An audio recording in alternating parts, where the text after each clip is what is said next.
Hello everyone, glad to be back. Today is 30th of January and this video is short summary of the news that I will talk about in the second update on Patreon headlines. And well, you will never guess where I am going right now. It's gonna be a little surprise because it has something to do with one of the headlines from today's update. And well, let's begin with this short video. And well, first headline is that there's plenty of headlines really. So first headline is that Russian armed forces have improved their positions in a Krasny Liman sector of the front line. I did share on my Telegram channel today's update of Russian Defense Ministry on progress of special military operation during the previous 24 hours. And well, you can clearly notice in that report that clashes between the sides were quite intense in Krasny Liman sector of the front line, which is at this point not even surprising, because for last week or two there was a significant increase in artillery duels between the sides, in local scale skirmishes, reckoning force operations and local offensives. And also Russian Defense Ministry reported that Russian armed forces advanced in Donetsk sector of the front line without detailed information. But of course we know that on Donetsk sector main hotspots are Georgievka settlement on the west of Marinka, Avdiivka city and surrounding areas, and the flanks of Bakhmut. So I guess later on we may probably learn some additional information about progress of special military operation in this sector of the front line, on Donetsk sector. Next headline is that experts, and in this particular case, expert on international affairs, believes that NATO can directly intervene in the conflict in Ukraine. And of course I will discuss in a little more detail what he meant by this statement.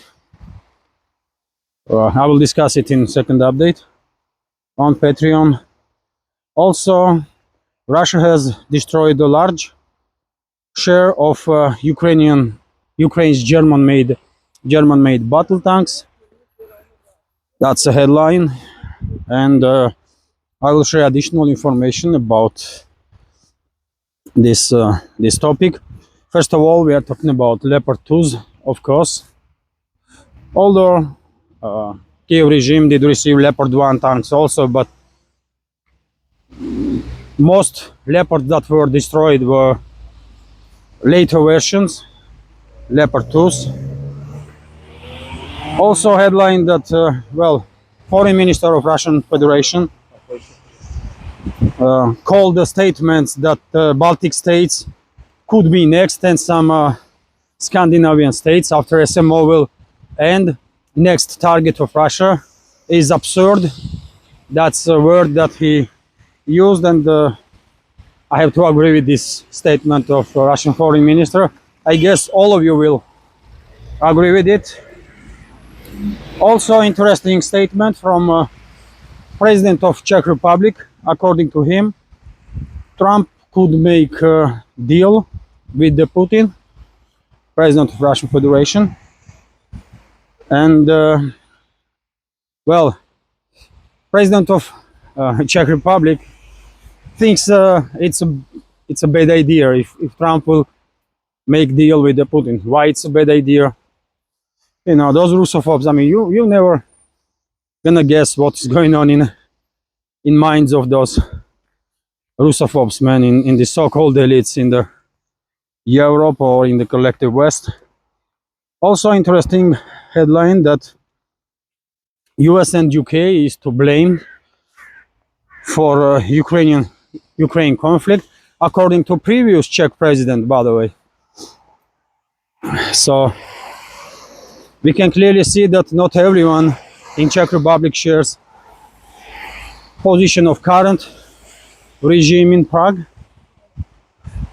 Also, Prime Minister of Hungary is in headlines in Russian media once again, and well, this time Orban said that Ukrainian conflict can only be resolved diplomatically. Unfortunately, we are living in the times when even this simple truth, quite understandable statement, is becoming somewhat controversial. And also, by the way, Orban is trolling Brussels bureaucrats, and he made a statement that 50 billion euros that's supposed to be allocated for a Kiev regime by Brussels, no less needed in Europe than in Ukraine. And well, yet again, hard to disagree with Orban. Also, by the way, interesting news with the headline that citizens of Ukraine took about 18 billion dollars outside of Ukraine, according to Ukraine's central bank in 2023, and this number was 20 billion in 2022. This is a amount of money that citizens of Ukraine are spending outside of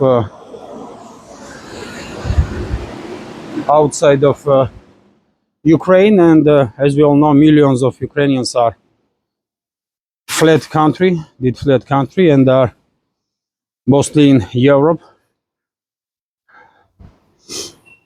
Although, by the way, I did report previously that several million citizens of Ukraine are in Russia also. And well, as you can see, I came to local supermarket because, well, dear friends, I guess I have some issues with stabilization on this video. Sorry if video is too bad. And let's continue with the headlines.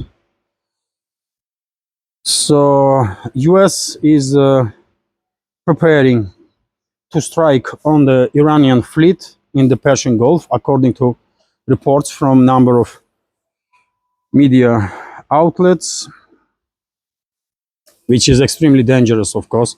If it will happen, well, it will definitely devastate entire region with further escalation, and eventually entire world. Also, just a sec. Also, by the way, headline here that Nuland, official representative of State Department of US, said that US is not withdrawing its troops from Syria. As you know, lately there were discussions. Well, let's go for a walk inside the supermarket a little bit. As you can see, supermarket is not empty, as some Western media outlets are reporting quite often. And well, I will continue second update after this video. I will begin recording second update after this video, and I will share with the Patreon community not just this news that I'm talking about now, but also some prices. I've done this type of videos previously several times, so that we can compare if any significant changes did occur in price wise. But anyway, let's continue. So yes, Nuland stated that U.S. troops are not withdrawing, not from Syria, not from Iraq.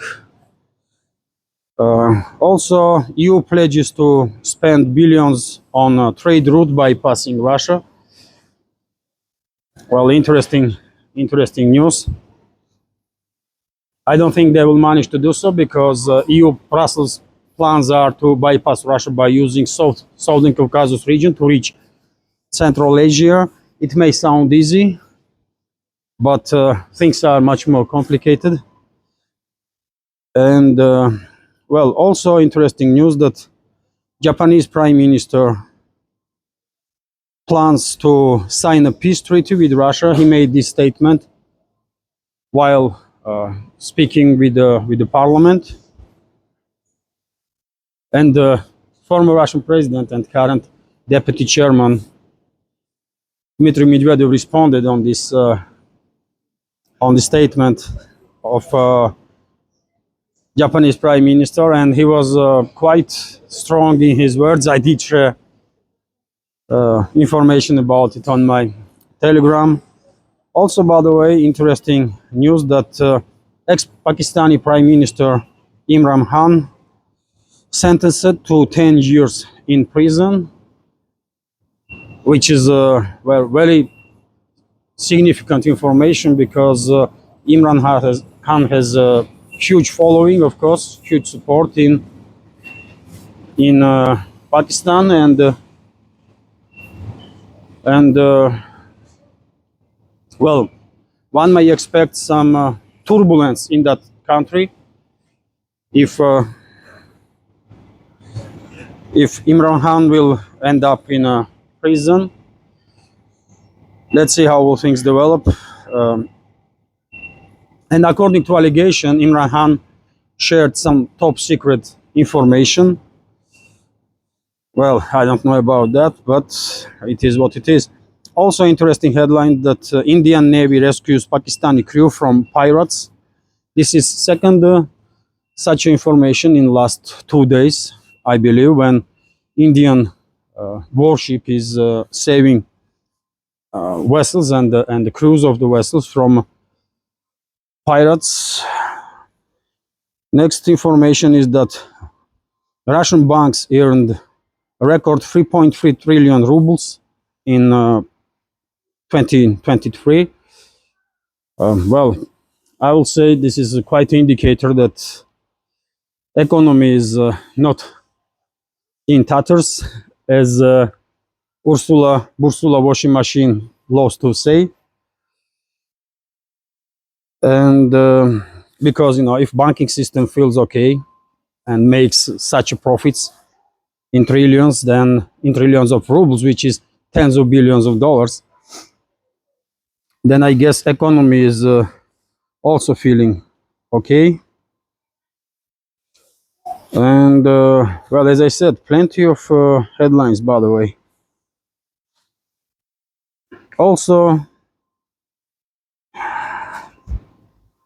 interesting news that Western Europe's energy supply is vulnerable, according to Bloomberg, and of course I will share details about this article from Bloomberg on Patreon. And Nabiullina, by the way, head of Russian Central Bank, made a statement and called the situation with the inflation in Russia encouraging. So according to her, inflation numbers are quite okay, and that's why I came to supermarket, by the way. And in the second update, I will discuss some prices. But the information from Nabiullina is definitely encouraging because inflation levels are not as extreme as Ursula, Borrell, and some other high-ranking officials in Brussels may hope or dream about. And also Nabiullina called the situation with the SWIFT, by the way, interesting because more countries are now thinking about alternatives to this due to this system, SWIFT. And I reported a few days ago, if you remember, that more than 20 countries are signed up for Russian alternative for this system for exchange of information between the banks. Also headline that most Russian companies reporting staff shortages according to recruiting agencies. Also information that indicates situation in Russian economy. Shortages of manpower is, I mean, it's really issue here, and well, this information confirms this.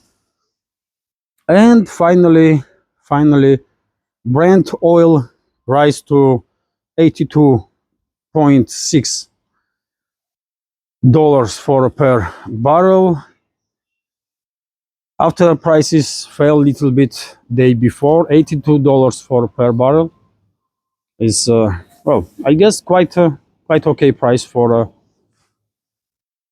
Russia, because as I mentioned a few times before, Russian Urals crude is price for Russian Urals crude is significantly is correlating with the price on the Brent. And well, this is it for now. I hope you will find this short video interesting, and if so, please click that like button, leave some commentary, and share video with your friends. Share video with your friends. Which way to go, by the way? Let's go this way. And if you think this channel, this project with several channels and programs is interesting, useful, informative, and deserves to exist in this field of news and political commentary, please consider to support my work with small donations through PayPal, Buy Me a Coffee, or by subscribing to my Patreon page. You can see links under this video in the description box or in the pinned comments. This is it for now. Have a great day and take care.